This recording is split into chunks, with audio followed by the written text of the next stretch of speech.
Today we're going to interview Everett Christensen. Most of you know Everett from Christensen Communications, but he also is author of a book called 60, 40, or Fight.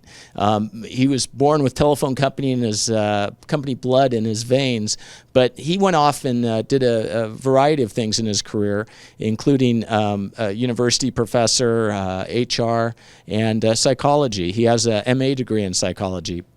So that provides really the framework for his books. He brings practical knowledge from working in various industries as well as the academic. So with that, I've been looking forward to interviewing him for about a year and a half now. Everett, this book, the title, 60, 40, or Fight, what does that mean? What that means, Ken, is that in order to make a relationship work, you have to accept more than 50% of the responsibility. 60 is really just a number.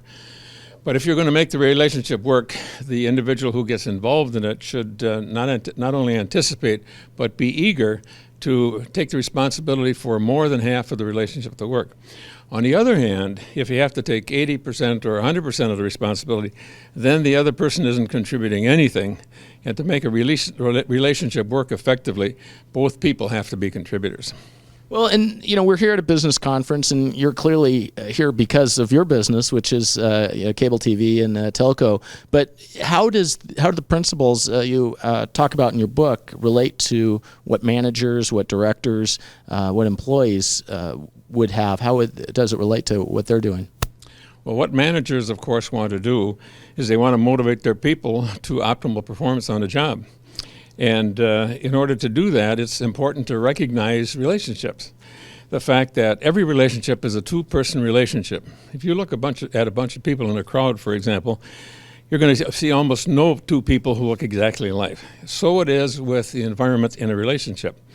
So the first thing to remember is that every relationship is a two-person relationship. If a manager has 5 employees, then he or she has got a relationship, a different relationship with each one of those 5 employees. And that's the place to start from. So if you're going to motivate them, you have to identify that. And then secondly, every relationship has a unique environment, and then every relationship has 3 alternatives. You can adapt to it, you can get out of it, or you can change it. And that's where you go from there, and then you work on the communication in the relationship to develop motivation. So starting with the relationship is where you really have to start. Absolutely. So one of the things that in your book is this whole idea of you have the postulates. Why don't you tell us a little bit about what the postulates are? Well, the postulates are frames of reference that make it relatively easy to identify kind of a concept or a word picture and simulate thought processes. For instance, we can pick one out and take one of them. Could be, the most important one, I think, is postulate number 4. The greatest contribution we can make to ourselves is to contribute something to somebody else. That immediately makes a communication to anybody who hears it. Now, maybe a different communication to 2 different people, but nevertheless, the concept is there. Nobody wants to be a jerk. Sometimes we have trouble believing that because sometimes people aren't. Sometimes maybe we are. Even people with bad attitudes don't like people with bad attitudes. Those are a few of them. As the flame of emotion grows brighter, the light of reason dims. That conjures up a picture, too, for people to think about. And use the postulates when they make a point in a communication to save a whole bunch of rambling words that I have to be careful not to do here. Well, and that, getting to one of those postulates, now might be a good time to ask you about this whole balance of emotion and objectivity. Emotion and objectivity are 2 extremes. And first of all, you want to have emotion in any kind of relationship because otherwise there's no interest in it and it becomes insipid. On the other hand, emotion has to be under control, otherwise there's no communication. So we might use that as an introduction to our EO teeter-totter here. If you look at a teeter-totter at any playground, in any park, any place, you're going to see that it never counterbalances itself. Either one end is up and the other one is down, or vice versa.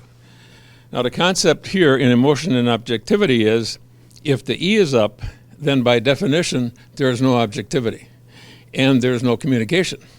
Because when people are trying to communicate through emotion, it's like throwing a log onto a fire. Every time you make a comment, you throw the log on it, the fire gets bigger. So there isn't any communication. But if you can get the O, up there and have not emotion gone, but the objectivity being in control, then you can make the effective communications. Then you can talk about the concept of motivation. Then you can talk about the effectiveness of communication. Then you can provide the opportunity for an employee-employer relationship for the employee to achieve, and for the employee to understand what the manager is looking for, and for the manager to have the opportunity to have the employee make some suggestions as to what ought to be happening, because after all, it's the employee who's doing the job. Well, in there, and I think you're kind of alluding to this maybe, you talk about there are different kinds of communications and only certain kinds can be successful.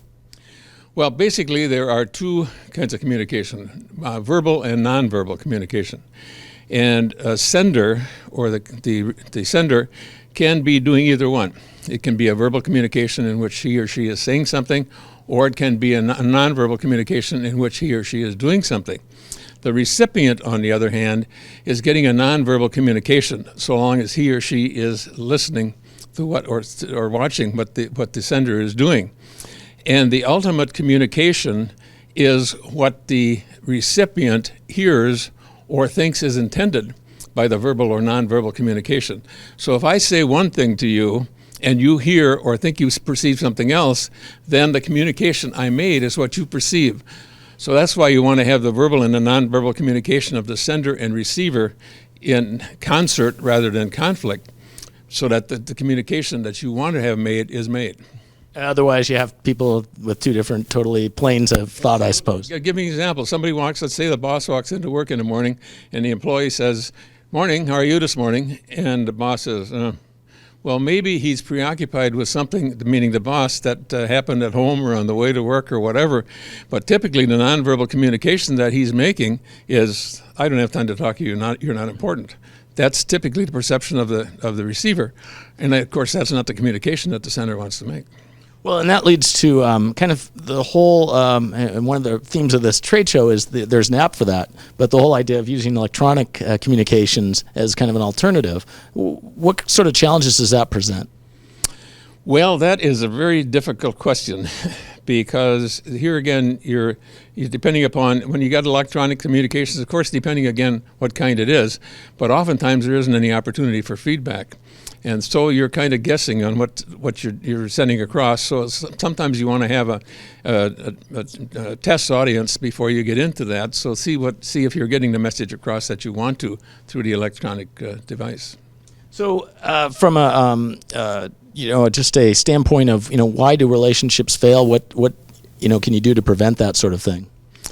Well, typically relationships fail because one or both of the parties are more interested in what they're going to get out of the relationship than what they're going to get into it.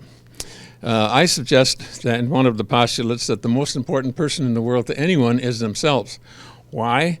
Because each of us has to live with ourselves 24 hours a day, and nobody else has to do that.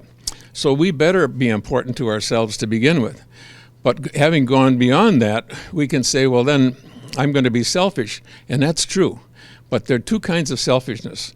One kind of selfishness is, what am I going to get out of this? And the other kind of, that's short-term and then myopic and inappropriate. The other one is, what can I contribute to this relationship to make it a better opportunity for the person with whom I'm communicating and consequently for me? I mean, if I make an effective communication to someone else, that's going to help their development and it's going to make me feel good. Well, why wouldn't you want to do that? Mm-hmm. And people who are long-term selfish, I would suggest, know how to do that and recognize the importance of it. Well, and you talk about contribution, and I don't know if you've already mentioned it here, but it's just something that stuck with me. Why don't you tell us a little bit about the contribution? Well, as I say, another one of the postulates is the greatest contribution we can make to ourselves is to contribute something to somebody else. And then the question is, how do you do that? Well, just on a short-term example, I can tell you. I walked into the C-store in Arizona the other day where I typically get my paper, and I said to Tim, the manager, how are you today? He said, I'm okay. And I said, you know what I think, Tim? I think this is the greatest day of your life and tomorrow's going to be even better. And he said, all right. And so the next day, so he had a big smile on his face. I made a contribution to him. Maybe not a big deal, but the next day I walked in there and I said, good morning, Tim, how are you? He said, I'm just great. How are you? And a couple of days after that, when I went in there, he didn't wait on me because he was waiting on somebody else, but I picked up the paper and paid him for walking out. He says, "Hey, by the way, good to see you. Glad you came in again this morning." Well, maybe he felt that way anyway, but I got to believe that I made some kind of a contribution to putting a smile on his face and being more positive. Then it might not, if I hadn't been there, that might not have happened. Yeah, the whole idea of smile and then the world smiles with you, right? Yeah, that's right. And when you develop a relationship, the verbal and nonverbal communication, sometimes nonverbal works better than verbal, is to communicate to the other person, you're important to me. Mm-hmm. And even to go to an extreme, like I tell my wife once in a while, I like me best when I'm with you.